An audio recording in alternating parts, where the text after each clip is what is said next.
अन्य समाजों बाद हवे तळपदा समाजનું પણ મહાસંમેલન યોજાયું, જેમાં મહુધામાં સમસ્ત 22 થી 42 તળપદા સમાજનું મહાસંમેલન યોજાયું હતું। ખોટા ખર્ચા પર નિયંત્રણ, આર્થિક પ્રગતિ માટે તેમના દ્વારા ખાસ નિર્ણયો આ મહાસંમેલનમાં કરાયા હતા।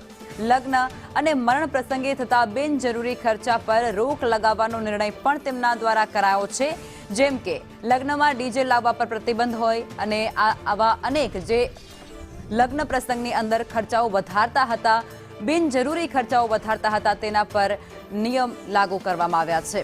242 गामना हजारों लोकोनी हाजरीमां आ बंधारण नवुं घडवामां आव्युं छे। समाज माटे लग्नमा डीजे मालिको झगड़शे तो बंनेने 1 लाख सुधीनो दंड फटकाराशे।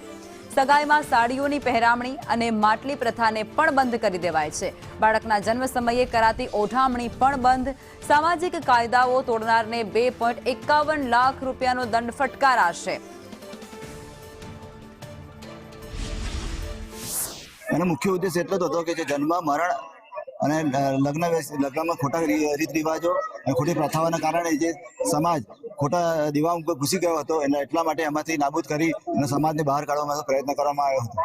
આધુનિક જમાનામાં જે રીતે ટેકનોલોજી વધી છે એ રીતે પહેલા તો એક ડીજે લગ્ન પ્રસંગમાં, પછી જે કંઈ આ રીત રિવાજોમાં વધ્યા છે એમાં દેખાદેખ રીતે ઘરેણા હલવા એકબીજાને, એટલે આ બધી વસ્તુઓથી દૂષણો વધતા હતા અને એમાં સમાજમાં ઘણું નુકસાન થતું હતું અને એ અમે ડામવા માટે સમાજ ભેગો થઈને તેને નિયંત્રણ લાવવા માટે આમાં બધું અમે કાપ મૂક્યો છે।